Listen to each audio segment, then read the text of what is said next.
What can you get for a guy like Lamelo Ball? Like, what's his value? His value is probably a little bit lower than 13-year-olds would think. He plays street basketball. And you think that's going to change? I think he has to be more serious about what he does on the court. I don't see that happening, right? Why not? I think he already at his ceiling. The rookie Trey Johnson guarding Ball. Great defense there. Riddled last year with Charlotte. Embiid misses his second shot. Ball's going to do that. For Washington. Ball stops. When it's rolling, it's fun. The shot making, again, the passing, it's not somebody who's without talent, because that would be so unfair of me to say. But his approach to the game holds your franchise back. Now they've brought in 3 really good young players since drafting LaMelo Ball. Is this the time to maybe pivot? Yes! Yes! Yes! When it comes to franchise cornerstone, marquee player on a big market team, that guy's pressure, performance pressure, pressure to win, is 100 times more than on a small market team. In a small market, if you have a superstar, you know, you're kind of just lucky to have him. You're looking to have someone to watch on a nightly basis. Case in point, LaMelo Ball. This guy down in Charlotte. He's a franchise player, and he's been that for the past 6 years. Don't get me wrong, LaMelo's highlights are otherworldly. On any given night, it's like a Harlem Globetrotter. He's going to average a lot of points. He is an electric player. He's very fun to watch. Like, he's super talented. A 6 feet 7 inches, 6 feet 8 inches point guard that can kind of dime, shoot the ball from deep. He is must-watch TV, and no one's watching. What can I do for you, sir? All you need to do is talk to me. Yay. He's not a top 5 point guard, and they're going to be a bottom 5 team. If you only watch LaMelo Ball's mixtape, his highlights, you think he's the best point guard in the East and a top 10 player.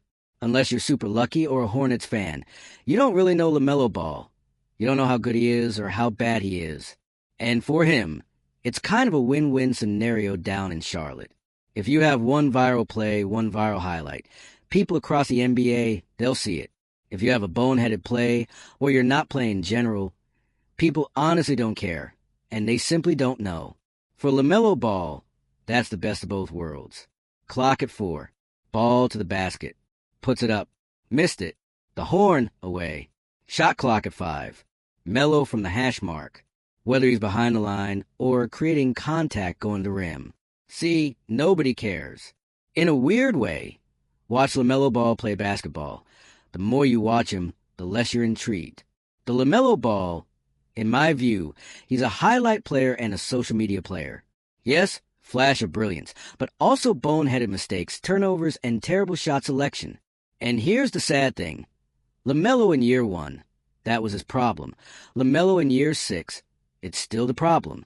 Looking at this guy's NBA career, he's evolved slightly, but past year 3, he hasn't got much better and, honestly, has stagnated and gotten worse. And here's some context. LaMelo Ball, back in 2023, on ESPN's Top 100, number 25, he ranked 3rd on that list, behind Luka Doncic and Zion Williamson. The guys he was ahead of, Donovan Mitchell, Jason Tatum, Booker, Bam, and SGA. That one didn't age quite so well. Besides someone like Ben Simmons, that entire group compared to LaMelo Ball, they surpassed him, and in some cases, they've lapped him. And looking back at his own rookie class, LaMelo back in 2020 was a Rookie of the Year winner over Anthony Edwards and Tyrese Halliburton. Back in 2020, Anthony Edwards, Tyrese Halliburton, LaMelo were all on equal footing as future pillars of the NBA, future great players. And of course, Halliburton made the NBA Finals, started the All-Star game, is on the Olympic team, and Anthony Edwards' very similar success. LaMelo in Charlotte has done nothing, and unlike those guys, hasn't evolved his game from year 3 to year 6. He's been through a bunch of coaches. You can see it at different times. Every coach that he's had has had moments of, like, frustration with his approach. But I look at some of the LaMelo numbers, like he's at 41% overall this season, and he takes the most shots per game in the NBA. Make him have to put the ball down and go inside that paint. Here's A.J. Green, the defensive assignment on the LaMelo Ball, fighting over that screen and closing off the gaps. Ball breaks that one. It's the most field goal attempts per 36 since Kobe in 2006. LaMelo's nice. That should not be something that happens. Okay, for someone like LaMelo Ball right now in 2025, he's the East Coast John Morant with less PR. Much like LaMelo, after year 3, he kind of is who he is, and he hasn't changed much.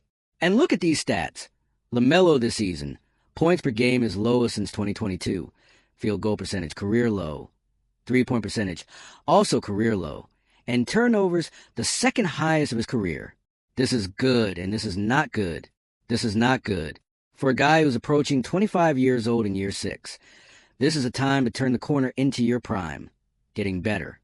LaMelo right now is stagnating and getting even worse. If you were to project a franchise superstar, if they're one of those guys, if they're not one of those guys by 24-25, you kind of know who they are, right? LaMelo Ball, what he is a great AU player, a great individual show. And look at these numbers once again. The past 2 years in the NBA, 51 players have 20-plus points per game. Of course, LaMelo Ball being one of those players. If you rank LaMelo Ball versus his peers, his high-volume offensive peers, his ranks are abysmal. Effective field goal percentage, dead last. 2-point percentage, 49th. True shooting percentage, 41st. Shooting percentage, also dead last. And turnovers, 45th. So that right there, the LaMelo Ball compared to the best offensive players, high-usage players, at the bottom of the pack in every shooting metric.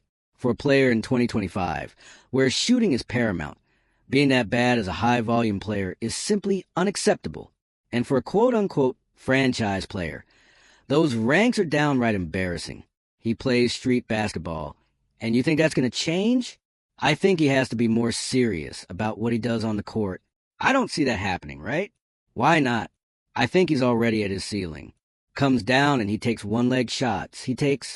I want to see him play meaningful basketball to try to win. He's probably not going to win nothing in Charlotte, let's be honest. But I want him to play like he's trying to win. 12 seconds later. LaMelo, set up by Brandon, teammate for layup. Hornets down 11. LaMelo, what the... And look, I do get it. The Hornets suck, and they've sucked for 20 years. Down in Charlotte, there's bigger problems than just LaMelo. But here's my point. If he was one of those guys, those franchise turnaround guys, by now, in year 6, he would have done something of note and at least have made the playoffs. I know Charlotte sucks, but the playoffs in the East are a very, very low bar. So what does this lead to? For me, it's quite obvious. The LaMelo Ball Charlotte era is officially over and should end by this season.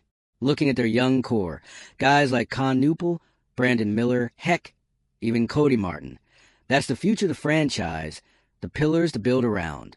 LaMelo had his chance. He squandered it. And he's simply not him. Not that franchise guy to build around into the 2030s. It's over. And here's one thing I do want to hammer home. LaMelo Ball is an NBA player. He's a high-risk, high-reward player. On his best nights, he's absolutely fantastic. On his worst nights, he's the worst offensive player you've ever seen. For LaMelo Ball, that's kind of how it goes. And down in Charlotte, they know this all too well. And here's the biggest problem of all. Not the bad turnovers, bad shot selection, or even inconsistent play. The biggest problem for LaMelo Ball is he simply doesn't play enough to be a franchise superstar. For me, my biggest pet peeve for any player, if you're the guy, your required bare minimum is 70 games per season, and what you like to see is 75. Last time LaMelo cracked 60 games was in year 3. Right now, we're in year 6. And look at this graphic of games missed. 2023, 46 games, over half the season. 2024 missed 60, again over half.